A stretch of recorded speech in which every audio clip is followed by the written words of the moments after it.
છોટાઉદેપુરના ગાઢ જંગલો માત્ર વૃક્ષો અને જમીન નથી, આ તો એક જીવંત સંસાર છે, જ્યાં કુદરતના દરેક શ્વાસમાં જીવન ધબકે છે.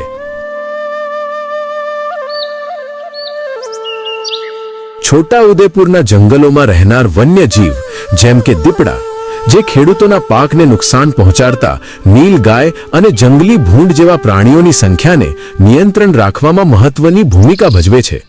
રીંછ એટલે કે સ્લોથ બિયર, જે બહુ ઓછા જોવા મળે છે, દુનિયામાં આશરે માત્ર 20,000 જેટલા જ બાકી છે. આ રીંછ ઊંધઈ અને અન્ય જીવાતોને ખાઈને ખેતરોને નુકસાનથી બચાવે છે અને પાકની રક્ષા કરે છે.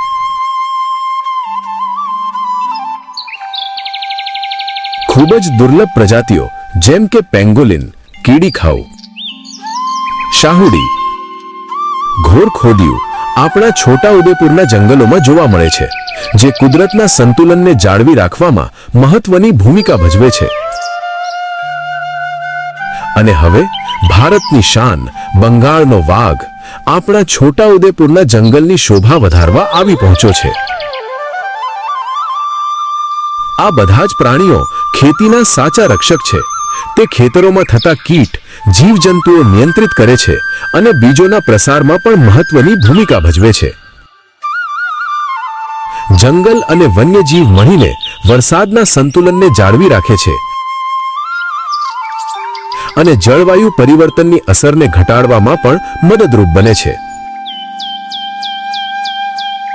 પરંતુ માણસની એક નાની બેદરકારી વિનાશનું કારણ બની જાય છે. સળગતી બીડી કે સિગરેટ, ચરાઈ માટે લગાવવામાં આવતી આગ, ડુંગર નવડાવવો જેવી અંધશ્રદ્ધા અથવા જાણીબૂજીને કરાયેલ કૃત્યો, આ બધું મળીને જંગલને ધકેલી દે છે એક ભયાનક આગ તરફ.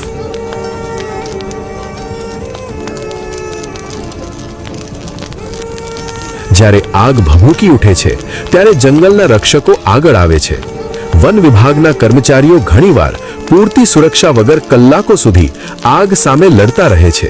ના સંપૂર્ણ સુવિધાઓ, ના આરામ, માત્ર એક જ લક્ષ્ય, જંગલને બચાવવું. પરંતુ દરેક વખતે જીત શક્ય નથી હોતી.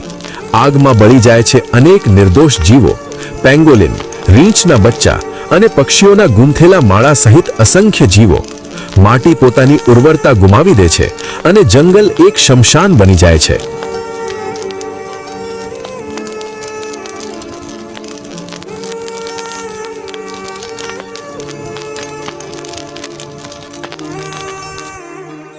જંગલ આપના સૌનું છે. માત્ર એક નાની સાવધાની અનેક નિર્દોષ જીવોને બચાવી શકે છે.